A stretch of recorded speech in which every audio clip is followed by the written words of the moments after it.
За өнөөдөр миний ярих сэдв болохоор Азийн шилэг анаахыг сургуулиудад богино хугацааны хөтөлбөрт хэрхэн хамрагдах талаар ерөөдөө өөр хот туршлагаас хуваалцъя.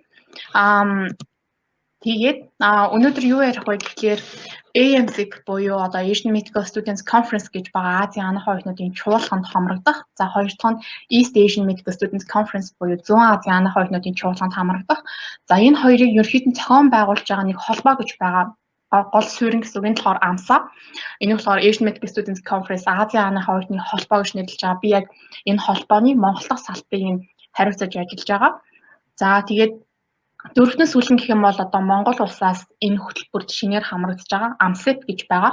Энэ болохоор одоо Азийн анаахын оюутнуудын ингээд солилцооны хөтөлбөр гэсэн үг. Тэгэхээр энэ AMSIP нь болохоор AMSIC AMS-гээс энэ хоёр дээдлийн хоёроос ер нь бол ялгаатай байгаа. За тэгээд хамгийн ихэнд болохоор яг өөрөө оролцсон Азийн анаах оюутнуудын холбооны чуулганаа ярив. Оюутнуудын чуулган энэ болохоор 19 онд Сингапур улсад зохион байгуулагдаад ер нь бол 7 хоног үргэлжилсэн.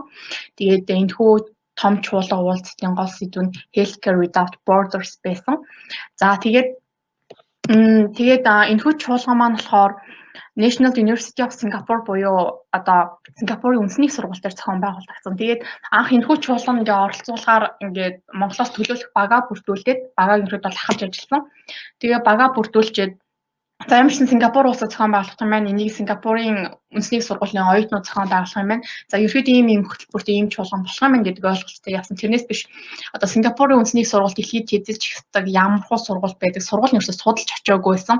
Тэгээд анх очичоод ерөөдөө бол айгүй гайхажсэн л та айгүй том сургууль очсон ерөөсөө мдэггүй очсон гэсэн үг. Тэгээд ерөөдөө Сингапурын үндэсний сургуулийн товч танилцуулах юм бол дэлхийд чансаагаар 11 ч ясдаг. Харин Аз номхон далайн бүстэй болохоор нэгт ч ясдаг. Ерөөдөө бол ранкаар бол эхний 20-оос ер нь бол бараг л буудаггүй сургууль. За тэгээд ерөөдөө бол сайн судлаад үзэх юм бол энэ 1905 онд байгуулагдсан айгүй урт хугацааны түүхтэй сургууль. За тэгээд хэрэг явуулдаг факультийн болохоор энэ хідэн хөтөлбөрөөр нь хэд бол сургуульд нь явагддаг сургууль. Тэгээд харах юм бол dentistry-ийн дахин одоо юм сургууль нь ийм том зөвхөн dentistry нэг одоо факультийн шүү дээ сургуулийн. Тэгээд dentistry-ийн анх 1929 онд байгуулагдаж байсан байлээ. Ерөөд бол 4 жилийн хөтөлбөртэй нүүр ам судалсан. Тэгээд pre-clinic болон clinic гэдэг бас бүр 2 гэдэг ерөөд бол 4 жилээр явагддаг. Та бүхэн судалж үзвэл бас айгүй мастера бас хийх эсвэл резидент хийх ер нь бол олон улсад тэтгэлэг хөтөлбөрүүд зарлагддаг энэ сургуулиас. Тэгээд мөн энэ сургуультай болохоор Duke-ийн одоо нөгөө North Carolina-д байрладаг сургууль болоод Сингапур үндэсний сургууль хамтраад medical school-ээ бас байрлуулалт одоо үйл ажиллагаа явуулдаг. За мөн дээрээс medicine нь болохоор нэлээд том Сингапур үндэсний сургуулийн анх байгуулагдах үед л одоо яг байгуулагдчихсан үндэсний сургууль нь энэ юу анаах ухааны сургууль нь. Тэгээд энэ болохоор ерөөдөө бол 2 чиглэлээр явагдсан юм байлээ. За тэгээд яг энэ Сингапурын үндэсний сургууль дээр зохион байгуулагдсан энэ Азийн анаах оюутнуудын чуулганд Азийн нийт 16 орны оюутнууд ирсэн. Тэгээд нийт 412 тооны. Тэгээд хөвчлэн ерөөдөө Солонгос, Тайван, Хонконг, за Малайз зэрэг улсын оюутнууд маш идэвхтэйгээр ер нь бол олуулаа оролцсон юм байлээ. Харин Монгол улсын үед 6 оюутан энэхүү чуулганд явсан. За тэгээд би нэгэн деталь ярихын тулд деталь ярих гэж бодсон. Яагаад гэвэл та бүхэн бас дараа нь энэхүү чуулганд хамрагдах боломжтой учраас. За тэгээд эхний өдөр нь юу явдаг вэ гэхлээр бид нар бүгд ингээ бүртгэлээ одоо өөрийнхөө уус усаасаа баталгаажуулаад очсон. Тэгээд бид нар бүгдээрээ энэ үндэсний сургуулийн байран дээр нь байрлсан. Тэгээд энэ байранд байрлах өрөө болгоныхоо төлхүүрийг нь аваад тэгээд ерөөдөө бол ингээ тохинож явагддаг гэсэн эхний өдөр дээрээ. Тэгээд дараагаар нь болохоор бид нар эхний өдрөө icebreaker болоод welcome dinner зохион байгуулагддаг. Тэгээд нийт 16 орны оюутнууд оролцдог гэсэн шүү дээ. Тэгээд бид нар бүгдээрээ ингээд баг болдог байхгүй. Жишээ нь миний орсон багт болохоор ерөөсөн Монгол оюутан байхгүй дандаа өөр улсын оюутнуудтай нэг баг болсон. Тэгэхээр яадаг вэ гэхээр илүү networking хийх боломж нь айгүй өөр орны оюутны хүүхдүүдтэй танилцаад одоо анаахын сургуулиудын хөтөлбөр нь ямар байдгийг танаа уулын мэдвүүд хийдгүүгээд харилцан яриа өрнүүлэх нь аюу сонирхолтой. Тэгээд өөр орны хүүхдүүдтэй танилцах үед хамгийн түрүүнд одоо яригддаг сэдв нь юу вэ гэхээр танаа улсынхаа ямар сургуулийн сурдیں۔ Танаа улс ямар хөтөлбөртэй байдгийг анаахын сургуулиуд нь За тэгээд төгсөөд ер нь бол яадаг вэ гэдэг вэ? Ер нь сургуулийн холбоотой асуултуудыг хамгийн дөрөвч асуудаг. Тэр энэхүү чуулганд маань зөвхөн анаах ухааны сургууль, нүүр ам судлалгаас гадна нийгмийн эрүүл мэнд, биотехнологи, уламжлалтаар сурж байгаа бүхэл төрлийн салбарт нь сурж байгаа анаахын бүх оюутнууд оролцох боломжтой байдаг. Тэгээд icebreaker ингэж хоорондоо танилцчаад оройн багаараа ингэж ширээнд суугаад welcome dinner зохион байгуулагдаад тэгээд тоглож моглоод ерөөхдөө эхний өдөр ингэж дуусдаг гэсэн. Тэгээд түрүүний хэлсэнчлэн ингээд би өдөр болгон яг өнөөдрийн ихтгэл дээр болохоор өдөр болгон энэ хүү чуулганаас юу сурсан талаараа ярих гэж бодсон. Тэгээд эхний өдөр болохоор ер нь анаах оюутнууд ингээд амар бусад оюутнуудыг бодвол хичээлхтэй байдаг шүү дээ. Ингээд хичээлээр нүдэл номоо уншаал ингээд судалгаанууд уншаал ингээд байхаас гадна нэтворкингоо сайжруулах хэрэгтэй, аль болох олон хүнтэй танилцах хэрэгтэй, олон төрлийн хүмүүсээр өөрийгөө хүрээлүүлж танилцчихж ер нь илүү нүд нээгддэг юм байна гэдгийг аюу сайн ойлгосон эхний өдрөөсөө. За дараагийн өдөр нь болохоор нийлт үйл ажиллагаа болсон. За тэгэхээр энэ доор болохоор оролцож байгаа улсууд маань тугаа мандуулаад тэгээд энэ болохоор ерөнхий зохион байгуулагч АМСА буюу Азийн хоёрны холбооны тугийг барьсан байна. Тэгээд keynote lecture буюу эхлэж гарч ирээд итгэлээ танилцуулдаг тийм ихний хэсэг байгаа. Тэгээд энэ дээр болоод ирэхээр ингээд зөвхөн тухайн лекцтэй холбоотой төрөл бүрийн асуултыг улс орны хүүхдүүд ингээд асуух ерөөхдөө боломжтой байдаг. Мөн ингээд олон төрлийн чаленж тоглоомод зохион байгуулдаг. Тэгээд энэ дээр болохоор манай багийнхан харагдчих миний орсон багийнхан. Тэгээд зарим нь бас дахь байх шүү байна. Цөөн хүүхдүүд нь байна. Тэгээд эхний 2 дахь өдрөөс юу сурсан бэ гэхээр энэ саяны ингээд энэ дээр харуулсан ихтгэж юу ярьсан бэ гэхээр Сингапуртаа нэлээд алдартай эмч юм байлаа. Аюу олон жил ажиллаж байгаа. Тэгээд энэ эмч ингээд энэ эмчийн ярьсан ихтгэлээс гол сурах зүйл нь юу байсан бэ гэхээр ерөөдөө сайн эмч гэж ямар эмчийг хэлдэг вэ гэхээр ингээд айгүй олон төрлийн онцлогооны төхөөрөмжүүд ашиглаад онцлогоо хийгээл эмчилгээгээ бичээл эсвэл нислэгийн аргаар эмчлэх ч юм уу тий энэ нь чухал биш. Илүү сэтгэл рүү нь хүчнээ сэтгэл рүү нь хандсан, илүү зөөлөн сэтгэлтэй, хүчнээ илүү ойлгодог, хүчнийхөө итгэлийг нь дааж хасдаг, хүчнээ хайрладаг тийм эмчил хамгийн сайн эмч болдог шүү. Сэтгэлээр нэмшлэн гэдэг нь хамгийн чухал гэдгийг ерөөдөө 2 дахь өдрөөс ойлгосон гэсэн үг. Тэгээд 3 дахь өдөр дээр болохоор юу болсон бэ гэхээр ингээд дэлхийд 11 чихсдаг ийм том сургуулийн багш нараар нь хичээл заалах боломж олцсон. Тэгээд практик ерөнхийдөө аюул хийсэн гэсэн олон төрлийн воркшопууд энэ дээр зохион байгуулагдсан. За тэгээд мэдээж хэрэг сонирхолтой өдөр болгон тоглоомуудыг ингээд өөр улсын хүүхдүүдтэй хамт тоглох ерөнхийдөө бол боломжтой. Тэгээд маш олон өртөгөөр яваад анаахын чиглэлээр воркшопуудад ерөнхийдөө бол оролцсон байгаа. Тэгээд мөн дээрэс нь ерөөдөө бол энэхүү Азийн том чуулган дээр гол зүйл нь гэх юм бол өөрийнхөө улсыг сурчлах байдаг. Улсынхаа ёс заншил, түүхийг сурчлах нь аюул чухал. Тийм учраас Сингапур улсынхан болохоор ингээд ханзаар бичих. За тэгээд өнцнийхээ снэк гэх юм уу тийм анцдан гихний хийх талаар бусад орны оюутнуудад танилцуулах зэрэг соёлын воркшопууд аюул олон зохион байгуулагдаж өөрийнхөө соёлыг ер нь бол бусад оронд илүү түгээн дэлгэрүүлдэг гэсэн үг. За тэгээд 3 дахь өдрөөс юу сурсан бэ гэхээр ингээд Сингапур үндэсний сургуулийн багш нараар ингээд хичээл заалгаад байж хахад бусад орны оюутнууд ингээд асуултуудад нь аюулсаа хариулдаг. Тэрнээс юу харсан бэ гэхээр бид нар илүү практик амар хэрэгтэй юм шиг санагдсан. Ингээд хэдийн номоо уншаад онлоор ингээд сайн ингээд бөмбөгдүүлэлтэй ингээд хийж байгаа ч гэсэн бид нар ингээд яг амьдрал дээр гараад яг эмч гэдэг чинь өөрөө дадлах сайн хийх ёстой шүү дээ. Тэр нь аюул чухал. Яг бодит байдлаар гарвал ямар байх ёстой вэ? Эмч хүн ямар алхмууд хийх ёстой вэ гэдгийг воркшоп дээр илүү сайн тайлбарсан учраас бидэнд ер нь бол энэ аюул чухал юм гэдгийг ойлгосон. Гэхдээ бид нар одоо бол коронавирус гараад ер нь бол жоохон хэцүү байгаа шүү дээ. Гэсэн ч гэсэн ер нь бол дадлага аюул чухал юм байлээ гэдгийг ойлгосон. 4 дахь өдөр нь болохоор panel discussion явагдсан чуулган дээр.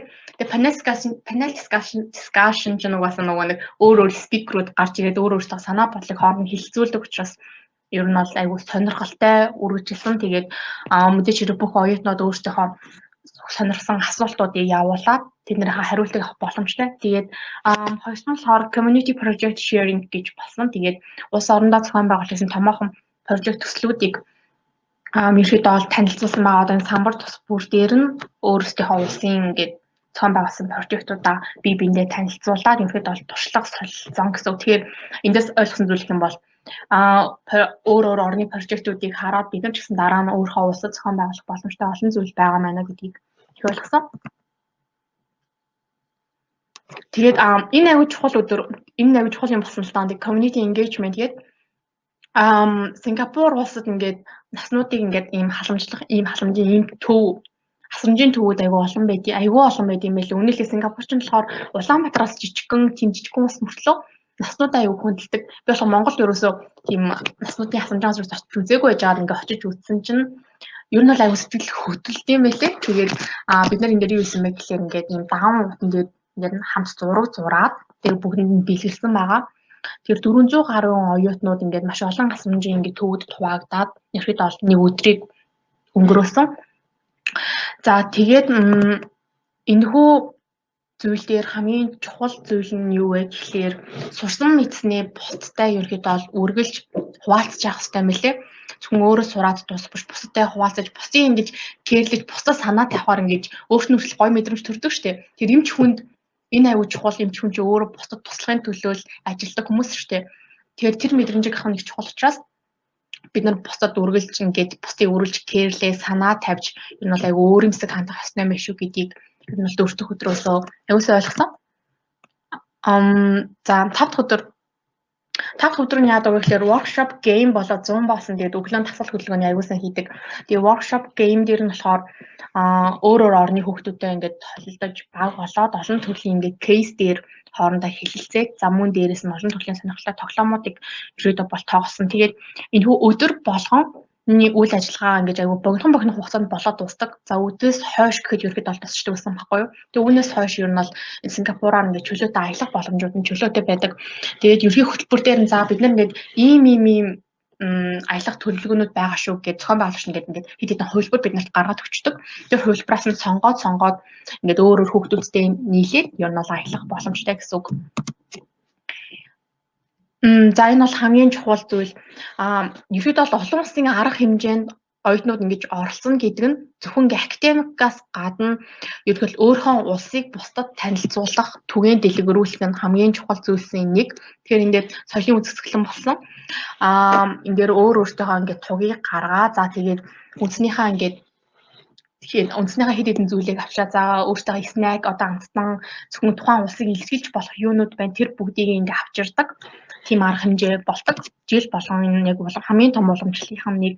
Эндээс ингээд харах юм бол Монголын ингээд татчихсан хэсгийн нэгний хэсэг ингээд харагдаж байна. Тэгээд улс орон бүрийн ингээд байршилтын спот дээр ингээд очиод ерөөдөө танилцаад явах бүрэн боломжтой байдаг гэсэн. Тэгэхээр энэхүү ийм том олон улсын чуулганд оролцохоор ерөөдөө зөвхөн академикаас гадна бусад улс орны соёлтой танилцах ер нь бол аюул том боломж гэсэн үг. Тэгээд энэ дээр болоод тэгэхээр ерөнхий зохион байгуулагч амсаагийн ингээд бүтээгдэхүүнүүд гарсан. За тэгээ Монголын танилцуулга бас энд харагдаж байна. За тэгэхээр дээд таваас юу сурсан бэ? 5 дахь өдрөөс би юу сурсан бэ гэхээр бусад орны хүүхдүүд одоо соёлынхоо хэсгийг танилцуулгыг хараад бас өөрөө ингээд Монгол улсаа танилцуулаад явхад аюу сэтгэл хөдлөлт юм билүү? Манайх чи ийм штэ, тийм штэ гэд ярихад аюу сонирхолтой. За тэгээд ерөөдөө өөрийнхөө улсыг илүү хайрламар санагдана. Бусад улсууд ийм байд юм байна гэдгийг илүү ойлгоно. Тэгэхээр соёл гэдэг улс орон бүрийн соёл гэдэг ямар чухал болохыг ер нь бол дээд таваас ойлгосон байгаа. Тэгээд за одоо энэхүү олон улсын Азийн анхаа оюутнуудын чуулганд оролцсны хамгийн том зүйл нь бид нар зөвхөн ингээд одоо тухайн улсынхаа сургуулиараа ингээ аялал, воркшопт ороод багш нараар хичээл залгаал тэгээ хоорондоо соёлын одоо солилцоос гадна тэмцээнүүдийг зохион байгуулдаг. За энэ тэмцээнүүдийг яадаг вэ гэхээр тухайн жилийнхаа одоо дэлхийн эрүүл мэндийн салбарт хамгийн том тулгамдж байгаа асуудлыг нь хөндөж аваад түүнийхээ дагав одоо scientific paper буюу судалгаа бичээд хоёрын scientific poster буюу судалгаагаа постэр хэлбэрлүү шилжүүлж бэлтгээд white paper буюу одоо нөгөө төсөл бичээд тэгээ public poster буюу тухайн жилийнхаа гол санааг нь илэрхийлсэн постэр бэлдэх эсвэл видео контентууд бэлдэж болдог. Энэ 5 ерөнхий тэмцээнүүдээс тухайн зохион байгуулагч болсон сонгоод тэмцээнүүдэд зохион байгуулдаг. Тэгээд энэ зүйл Сингапурын хурлын үед scientific paper, poster, white paper зохион байгуулсан. Тэгээ Монгол улсаас болохоор эхний хоёрт нь оролцсон. Тэгээд scientific poster төрөлтөө эхний 8-даа шалгараад presentation тавих хэрэгтэй болсон. Энэхүү тавьж гин. Тэгээд бидний тавьсан сэдв юу байсан бэ гэхлээр одоо хөхүүл эмэгтэйчүүд одоо ясны сэргэжилтэй байх магадлалтай хэсгийг ерөөдөө бол тодорхойлсон. Одоо яг хөөх хүлгээр витамин D болон кальци алдах нь илүү их магадлал өндөртэй хэсгийг ерөөдөө бол судалсан гэсэн. Тэгээд scientific paper дээр болохоор бид нар одоо сонсголын бэрхшээлтэй хүүхдүүд шүдний кариестэй бах магадлал 90 хүүхдүүдэд харилцуулт илүү өндөр байдаг хэсгийг ерөөдөө бол судалсан. Тэгээд судалгааны хариу болохоор тэгэхээр хамаагүй өндөр гэж ерөөдөө бол гарсан. Яг л эмнэлэгт шүдний эмнэлэгт хандах магадлал нь ер нь бол илүү бага байд юм байлээ. За тэгээд үнэхээр ингээд Монголоо төлөөлөөд ингээд постероор танилцуулаад явхад амар их сандарсан. Өөр бусад 7 улсын ингээд постерууд бас зэрэг ингээд чагсаад ингээд танилцуулт амар сандард юм билээ. Тэгээд ямар ч байсан амжилттай танилцуулж дууссан. Эхний 8-д орсон маа. Тэгээд энэ дээр бусад улсын хэрхэн танилцуулж байгаа байна. Тэгэхээр айгүй чөлөөтэй нийлцтэй дүүхгүй ерөөдөө бол тэгэхээр бусад улсуудын постеруудыг бүгд харах боломжтой. За тэгээд шүүгчийн өгж байгаа зөвлөгөө, асуултуудыг бүгд ерөөдөө бүх орны хүмүүс сонирхох, үзэх боломжтой байдаг гэсэн үг. За дараа нь энэ өдрийн орой өдөржин ингээд бид нар чинь нэг competition гэх тэмцээнүүдээр ингээд явал толгойгоо эргэтэл явал оройн ингээд айгу амрах гэж одоо тархиж чөлөөлөх боломж айгу олцсон. Энэ юу вэ гэхээр cultural night буюу Сингапурын Сентоса арал дээр болсон тэгээд соёлын ингээд ийм үзүүлбэрүүдэд үзүүлдэг улс орон болгон. За тэгээд айгу гоё арга хэмжээ болсон энэ орой. Ер нь бол after party гэсэн үг. Тэгээд улс орон болгон ингээд сонирхолтой ингээд үзүүлбэрүүд үзүүлээд тэгээд ерд бол нэг оройг аюу гоё танилцаж өөрөө бас дахиад шин хүүхдүүдтэй танилцаад ер нь бол бусад орны соёлын үзүүлбэрүүдийг нь үзээд үзэх боломжтой ер нь бол сонирхолтой зүйл болдог. За тэгээд дээд 6-аас юу сурсан бэ гэх юм бол бид нар ингээд амар хичээж сурах хэрэгтэй. Анаах маань гэдэг үс амар том салбар, маш олон судалгаанууд унших хэрэгтэй, маш олон зүйлийг мэдэх шаардлагатай, байнга шинжлэгдэж байдаг салбар. Тэрнээс гадна бид нарт амар бүгдээрээ залуу хүмүүс юм чинь амар have fun байх юм хэрэгтэй мэн гэж ойлгосон. Бусад орны хүмүүс амар have fun байж чаддаг бүр ингээл аюу чөлөөтэй. Тийм байх хэрэгтэй. Ер нь бол аюу тийм open minded сэтгэлгээ бид нарт аюу хэрэгтэй юм байх шүү гэдгийг аюу ойлгосон. За closing ceremony 7 өдөр зохион байгуулсан гэсэн чинь энэ хамгийн сүүлийн өдөр. Тэгээд хамгийн сүүлийн өдөр яадаг вэ гэхээр бид нар анх хуваагдсан ингээ багийн гишүүдтэй ингээ бэлэг өгдөг ингээ улс орон бүрийнхаа ингээ жижигэн ингээ бэлгүүд бие биендээ бэлэглээд улс орон бүрийнхаа онцлогийг илэрхийлэх бэлэг түгээд бэлэг бие биендээ хуваалцдаг байгаа. Тэгээд энэ 19 оны 100 Сингапур улсад зохиогдсон. Тэгэхээр 20 оны өвөл эмнэлэг улсад зохион байгуулсан гэдэг эмнэлгийн ерөнхий зохион байгуулагч нь ингээд тугаа шилжүүлж авч байгаа хэсэг харагдаж байна. Ингээд бие биендээ шилжүүлээд энэ бол дараагийн том Азийн чуулганууд ингээд зохион байгуулагддаг байгаа. За энэ ерөөхдөө ингэж харагдаж байна. Тэгээд би болоод тэгэхээр хэлсэн шүү дээ нөгөө нэг Азийн хоёрын чуулганхаа юм Азийн хоёрын холбооныхоо яг Монголоос салтанд хариуцдаг гэдэг. Яг энэ хүмүүс л тэгэхээр бас салбараа хариуцсан ингэ төлөөлөгч нар нь хамгийн сүүлийн өдрөө хуралдаад за манай ингээд багийн одоо манай улсын оролцсон хүмүүсд ийм асуудал тулгарлаа, ийм ингэмээр юм байна. Дараагийн хурал дээрээ ингэж өөрчлөлмөр юм байна гэдэг санаа оноодоо бүгдээрээ хуваалцж ирэхэд бол хуралцдаг. Тэгээд энд манай багийн зарим гишүүд харагдаж байна. Тэгээд ерөөдөө бол маш сайн аялсан. Тэгээд айгүй завгүй 7 хоног өнгөрсөн. Өглөө айгүй хөтөлбөрүүд нь эхэлдэг. Тэгэл өдний хойно дуусаад оройн ингээл байнга шахуу ингээл аялал энэ төрүүгээр яваал шүн орж ирээл. Тэгэл цаанаас тэгтээ айгүй энерги нь ингээд татраал идэм билээ ингээд ядарснаа мэдхгүй 7 хоног амар хурдан өнгөрсөн, амар сонирхолтой байсан. Өдөр болгон маш чухал зүйлийг сурсан. Ер нь бол айгүй гоё 7 хоног өнгөрсөн гэж хэлж болно. Тэгээд яг энэ бүхний яг базаад дүгнээд харуулах нэг видео байгаа. Энэ болохоор тэгэхээр яг их Британаас оролцсон нэг хүүхэд хийсэн байлээ. Тэгэхээр энэ видеог та нарт харуулъя.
За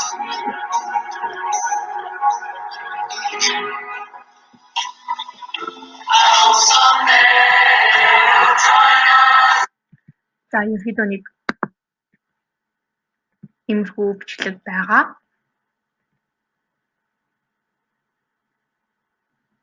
За дараах нь мэдээж саний видео үзүүлээ. Тэгээд хамгийн чухал хэсэг болох одоо яаж энэхүү чуулганд оролцох вэ гэдэг байна. Одоо EMC гэдэг нь болохоор энэ яг оролцсон 100 зохион байгуулагддаг.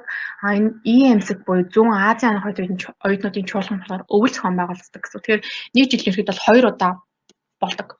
Тэгэхээр ингээд харахад болохоор оролцогчдын тоо ер нь бол жил ирэх тусам улам нэмэгдээд байгаа. Одоо манайх улсаасаа илүү их тооны оюутнуудыг оролцуулмаар байна гэдэг саналууд улам их зохион байгуулж байгаа оронд илүү их очиж байгаа гэсэн. Тэгээд Монгол улсаас яг энэхүү оролцохоос өмнө бид нар ерхий зохион байгуулагчийн талаар тодорхой мэдээлэлтэй байх хэрэгтэй. Ерхий зохион байгуулагч нь болохоор Amsa International бид нар 29 орон байдаг энэхүү холбоонд. Энэ болохоор Азийн анх оюутны холбоо байхгүй юу? Тэгээд ерхий full membership-тэй хэд хэдэн орон байгаа. Монгол улс болохоор full яг үндсэн гишүүн гэж явдаг. Тэгээ associate member, тэгээ observer members гэж хэд хэдэн орнууд ерөөдөө байгаа. Тэгээд зарим нь гайхаж магадгүй England гэдэг тэгээд бас дээрэс нь Австрал тэгээд UK зэрэг өөр Европын орнууд бас байдаг. Энэ ямар ч үстэй вэ гэхээр одоо нөгөө нэг тийм Аз Америк хүүхдүүд гаралтай хүүхдүүд байдаг шүү дээ. Ерөөдөө бол Аз тэгсэн мөртлөө ингээд Европ төлөө өссөн. Тэр хүүхдүүд нь яг Азийн анх оюутнууд нь нийлээд тухайн улстай яг ийм холбоогоо ингээд байгуулсан. Тэр хүүхдүүд ингээд Азийн анх оюутны холбоо гэдэгт тухайн Европын улсаасаа хандаж оролцдог гэсэн үг. Сурж байгаа улсаасаа. Тэгээд Amsa Mongolia-гийн хувьд болохоор 2009 онд байгуулагдаж байсан. Ерөөдөө бол бидний алсын хараа болохоор Friendship Knowledge Action байдаг. Тэгээд энэхүү чуулганд болохоор яг Amsa Mongolia гэдэг нэрийн доор оюутнууд ер нь бол оролцох боломжтой байдаг гэсэн үг. Тэгээд мөн дээрэс нь зөвхөн одоо энэхүү Amsa Mongolia гэдэг холбоонд гишүүн болж иж чуулганд оролцох ёстой гэсэн үг биш. Бид нар ерөөдөө нийлдэхтэй зарладаг бүх Монголд үйл ажиллагаа явуулж байгаа бүх салбар чиглэлийн анагаахын их сургуулиудад зарлаад тэгээд ерөөдөө шалгаруулалтаа явуулаад авдаг гэсэн үг. Тэгээд шалгаруулалт нь хэрхэн явагддаг вэ гэх юм бол хамгийн эхлээд тухайн оюутныхаа CV-г авна. Тухайн оюутан маань 1-ээс 6 дугаар курсын оюутан байх ёстой. За тэгээд CV-гийнхэн дараа болохоор бид нар өөртөө бэлтгэсэн аппликейшнийг бөглүүлж авдаг. Тэгээд аппликейшнд тэнцсэн хүмүүстэд бид нар ярилцлаганд дууддаг. Тэгээд ярилцлаган дээр болохоор бид нар яагаад заавал энэхүү чуулганыг явахыг хүсэж байгаа юм? Тэгээд энэ чуулганаас ямар хүлээлт үүсгэсэн байгаа вэ? Мөн дээрээс нь өөрийнх нь чадваруудыг ер нь бол шалгаж аваа. Тэгээд бид нар ер нь бол тухайн жилд хэдэн оюутан Монгол улсаас явах боломжтой гэдэг квотыг тухайн зохион байгуулж байгаа улсаас өчтдөг байхгүй юу? Жишээ нь Монгол улсаас одоо 5 оюутан энэ жил орно шүү, 10 оюутан орно шүү гэд. Тэгэхээр бид нар яг тэр тоонд нь тааруулсан оюутнуудыг хэрэгтэй бол шалгаруулад улсын чуулганд оролцдог гэсэн үг. Тэгээд ерхий мэдээллийг болохоор Amsa International Mongolia-гаас авч болох байгаа. Тэгээд саяны энэ Сингапурын хурлын дараа 2020 оны 1 сард энэтхэг улсад зохион байгуулагдсан. Тэгээд энэтхэг улсад зохион байгуулагдсан scientific poster төрлөөрөө 20 дугаар байранд орсон. За тэгээд яг энэ болохоор яг коронагийн өмнө байсан байхгүй юу? Тэгээд корона дуусаад корона эхлээд тэгээд ерөөсөө бичлэн ингэж чуулганд оролцох боломжгүй болсон хүүхдүүд тийм учраас 20 оны зуны хурал чуулган маань уулан их бирштанд болох гэсэн тэрэнд туцлагдаад болоогүй. Харин сая 21 оны өвлийн чуулган болохоор Филиппиний Манилад болсон. Тэгээ энэ болохоор онлайн хэлбэрээр болоод Монгол улсаас 10 оюутан ороод видео төрөлд нь 3 дугаар байранд орсон байгаа. Тэгэхээр одоо та бүхэн хэрвээ оролцохыг хүсч байвал 2021 оны 100 онлайн хэлбэрээр UK буюу Их Британь улсынхан зохион байгуулна. Тэгээд үүний дараа 2022 оны өвөл нь Египтэд яг онлайнаар биш бичлэн очиж оролцох боломжтой гэсэн үг. Тэгэхээр тухайн жил болон өөр улсуудад Азийн орнуудад ерөөдөө зохион байгуулагддаг байгаа. Тэгээд ерөөдөө бол энэхүү оролцдог чуулган маань ямар хөтөлбөртэй байдаг вэ гэхээр академик буюу түрүүний хэлсэн судалгааны ажлуудаа бэлдэж академик тэмцээнүүдэд оролцсон. Тэгээ non academic олон төрлийн workshop-ууд болдог. За тэгээ sightseeing буюу мэдээж хэрэг тухайн орноор чөлөөтэй хөтөлбөрийн дагуу эсвэл өөрөөр хүслээрээ аялах боломжтой. Тэгээд хамгийн сүүлд нь соёлын солилцоог бид нэр явуулж өөр орны соёлтой танилцах, өөрийн улсынхаа соёлыг бусдад таниулах бүрэн боломжтой байдаг байгаа. За тэгээд ерөнхийдөө компетишнаа зохион байгуулалтыг тэмцээний ярих юм бол scientific paperman болоод ирэхээр тухайн жил болгонд яг хөндөгдсөн эрүүл мэндийн тулгымсан асуудлынхаа дагуу судалгаагаа судалдаг. Тэгээ илүү их далаацтай илүү олон хүнийг хамруулсан судалгаа байх тусмаа илүү их үр дүн илүү өндөр байдгийг мэн гэдгийг бид нар бол аягүй ойлгосон. Тэгээ paper явуулна. За тэгээ scientific poster нь болохоор дахин өөр нэг судалгаа хийгээд тухайн сэдвтэйгээ холбоотой яг постер хэлбэрээр тэгээ discussion хэсгээ, тэгээ метод хэсгээ бүгдийг нь маш сайн танилцуулсан тийм постер бэлтгэх ёстой. Тэгээ white paper нь болохоор тухайн жилийнхаа сонгосон сэдвийн дагуу нэг төсөл бэлдэнэ. Энэ асуудал яг энэ сэдвтэй ч холбоотой манай хувьд ийм асуудал тулгараад байна эрүүл мэндийн салбарт. Тэгвэл бид нар энийг шийдэхийн тулд ийм зүйлийг хийнэ. Тийм учраас ийм төслийг боловсруулж байна гэдэг төсөл бичих ёстой. Тэгээ public poster маань болохоор тэгэхээр яг тэр сэдвийг тэр постерыг хараад за яг эднийх яг л энэ санаагаа энэ улс яг энэ тухайн жилийнхаа сэдвийг илэрхийлж чадчихэ гэдэг тийм постер бэлтгэх ёстой. Яг сэдвээ бүрэн илэрхийлж чадах, хинч хараад ойлгож чадах тийм постер бэлтгэдэг. Тэгээ сүүлд нь болохоор тэгэхээр видео контент бэлдээд яг тухайн мас сэдвтэйгээ холбоотой болсон нэг 3-5 минут орчим видео байдیں۔ Тэр видеог бэлдэж ерөөдөө оролцдог байгаа. Тэгэхээр яг жил болгоны энэхүү чуулган болгон дээр 5 тэмцээн маань 5-аа болохгүй. Ерөөдөө бол 4, 3-4 тэмцээн ерөөдөө болтیں۔ Тэгээд бид нэр процесс нь хэрхэн явагддаг вэ гэх юм бол яг бүсийн төлөөлөгч буюу яг улс орон болгоны хариуцж байгаа төлөөлөгч нар нь хуралдаад за энэ улсад зохион байгуулах боломжтой юу эсэхийг тодорхойлно. Тэгээ боломжтой гэх юм бол тухайн улсууд нь манай зохион байгуулж чадна гэдэг бид нарт тайлангаа тавих хэрэгтэй. Тэгээд тэр тайлангаас нь хараад энэ улсад зохион байгуулах боломжтой гэвэл бид нэр эцэслэн шийдээд 2021 оны зуны чуулганыг энэ улсад зохиоё. 2022 оны өвлийн хурлыг энэ улсад зохион байгуулъя гэж шийддэг гэсэн. Тэгээ ерөөдөө бол зун зохион байгуулалтад байгаа энэ Азийн анх оюутнуудын чуулгандаа болохоор 3-р сараас 4-р сарын хооронд ерөөдөө бол тэмцээндээ бид нар бэлдээд тэгээд бэлдсэн тэмцээнийхээ материалыг 4 сард ерөөдөө бол явуулчихдаг. Тэгээд яг зуны хуралдаа 6-аас 7 сард хичээл амарчны дараагаар оролцдог.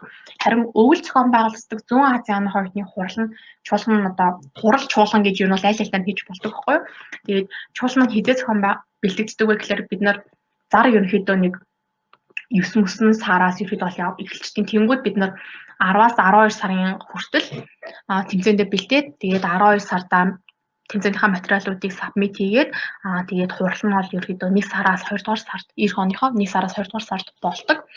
Тэгээд яг энэ нь бас ингээд яг оюутнуудын юм бол өвлийн хуралтай ерөөдөө бол өвлийн хурал оюутнуудын өвлийн амралттай ерөөдөө бол таарад яг болдог гэсэн үг.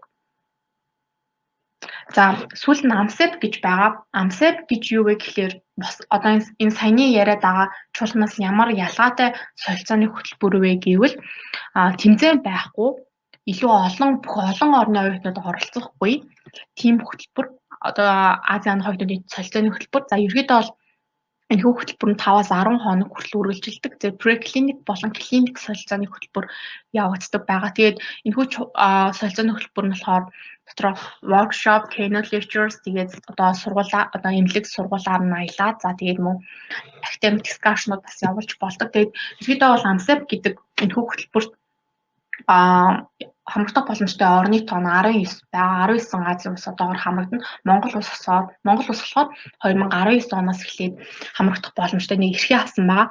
Тэгэхээр энэ яадаг вэ гэхээр одоо энэ 19 Азийн ингээд улсууд нь энэ хөтөлбөрт хамрагдах боломжтой гэсэн шүү дээ. Тэгэхээр энэ улсууд нь хоорондоо ингэж тохиролцож явна гэсэн үг. За жишээ нь Монгол улсаас за энэ жил манайх оюутнуудаа за Тайван эсвэл Солонгос эсвэл Япон руу ингэж явуулмаар байна гэдэг хүсэлтэд яг энэ AMSEP-ыг хариуцж байгаа төвд нь хэлнэ. Тэнгүүд одоо шинэ Японоос за би Япон улсынхан за би Монгол эсвэл UK, Австрали руу хүүхдүүдэд явуулах боломжтой гэх юм бол хоёр улс нь хоорондоо тохироод байх юм бол яг хоёр улсын хооронд солилцоо явуулдаг гэсэн. Тэгэхээр манайх хамгийн анхны солилцоогоо Тайван улстай яг хийсэн. За энэ бол яг л 19 оны намар бид нар яг намсад гэдэг хөтөлбөрт яг Монгол улс хамрагдах хэрэгтэй болоо. Тэгээд 20 оны ихээр яг нөгөө нэг корона яг эхлэхийн өмнө карантинлахтаасаа өмнө яваад ирсэн манай оюутнууд. Нийт 5 оюут явсан. Тэгээд насын нэг оюутан явсан байгаа. Тэгээд энэхүү солилцооны хөтөлбөр ерөөдөө бол 5 хоног үргэлжилсэн. Тэгээд клиник чадваруудаа нэлээд сайжруулах хүмүүс сургуулаар нь аялах, тэгээд Тайван улсаар бас аялах бүрэн боломжтой байсан гэсэн үг. Тэгээд корона дуусангууд дараагийн солилцооны улсууд явагдан Тайван оюутнууд Монголд эргэж ирнэ гэсэн үг. Тэгж хоорондоо солилцсон иймэрхүү төрлийн хөтөлбөр байгаа. За тэгээд хамгийн сүүлд нь хэлэхэд л тэгэхээр ингээд аюул олон боломжууд ерөөдөө бол байдаг. Оюутнуудад гадагшаа явах, илүү их нүд тайлах, илүү олон хүмүүстэй танилцах, илүү өөрийгөө сорж болох боломжууд зөндөө байдаг. Гэхдээ нөгөө нэг тэрийгээ олж харах нь арай бага байд юм болов гэж бодогдоод байдаг. Тэгэхээр та бүхэн аль болох боломжтой бол энэхүү олон төрлийн чуулга, уулзалт, хөтөлбөр, богино байна уу, урт байна уу, ер нь бол яваад үзэх нь яг анаахын салбарыг эсвэл бүр амьдралыг ч юм уу тэ илүү их өөрөөр харах, өөр өнцгөөс харахад айгүй төхөн болсон. Тэгэхээр миний хувьд болохоор энэхүү 19 онд ингэж Сингапур руу яг энэ чуулганд яваад ирэхэд амар их өөрчлөгдсөн. Би төгсөөд яах билээ, ийх билээ гэдэг амар олон амьдрал маань илүү их нөлөөлсөн тийм айгүй богино хугацааны 7 оны ийм хөтөлбөр байж чадсан. Тийм учраас та бүхэн ч гэсэн энэ хөтөлбөрт хамрагдах боломжтой шүү гэж хэлмээр байна. Тэгээд энэ дээр нэмээд хэлэхэд болохоор төлбөр яадаг вэ гэхлээр тухайн зохион байгуулж байгаа улсаас хамаарат жил болгон төлбөр өөр өөрөөр тогтоодог. Ерөнхийдөө бол очоод байрлах, байр, хоол, хөтөлбөр, аяллаа мөнгнүүд нийтдээ $400-500 хооронд хэлбэлцдэг. Жишээ нь UK ч юм уу те өндөр өртөгтэй газар бол $500, Малайд ч юм арай бага өртөгтэй газар болохоор $400-400-оор ерөөдөө хөтөлбөртөө хамрагддаг. Тэгээд мөн дээрээс нь онгоцны зарлаа өөрөө даах хэрэгтэй. Нэг иймэрхүү байгаа. Тэгээд бид нар мэдээж хэрэг Монгол улсаас явж байгаа оюутнуудаа ингэж шалгаруулж авдаг гэсэн шүү дээ. Тэгээд шалгаруулсанд хамгийн сайн байсан оюутнууд тэтгэлэг өгч эхэлсэн. Тэтгэлэг нь ямар тэтгэлэг байдаг вэ гэхээр одоо $400-500 гэдэг төлбөр байна шүү дээ. Тэр төлбөрийг нь 100% хөнгөлөх тийм тэтгэлэг эхэлж байгаа. Энэ тэтгэлэгт хамгийн сүүлд болохоор коронавигоос өмнө явсан 20 оны нийтийн хуралныг явсан охин маань тэтгэлгийг хөнгөлүүлсэн энэ хөтөлбөрийг болоод тэгэхээр зайгаал судалгааны институтээс хөнгөлж өгсөн. Манай одоо Анса Монголиотой хамтарч ажилладаг институт байгаа. Тэгэхээр бид нэр хамтарч ажилладаг спонсор байгууллагуудтайгаа ярилцаад ерөөдөө бол ярилцлаганд хамгийн сайн байсан хүүхдүүдэд ерөөдөө бол тэтгэлэг олгодог тийм зүйл ерөөдөө бол шинээр эхэлж байгаа гэсэн үг. Тэгээд ерөөдөө бол миний ярих зүйл нэг иймэрхүү байлаа. За тэгээд анхаарал тавьсан бүгдэнд нь маш их баярлалаа.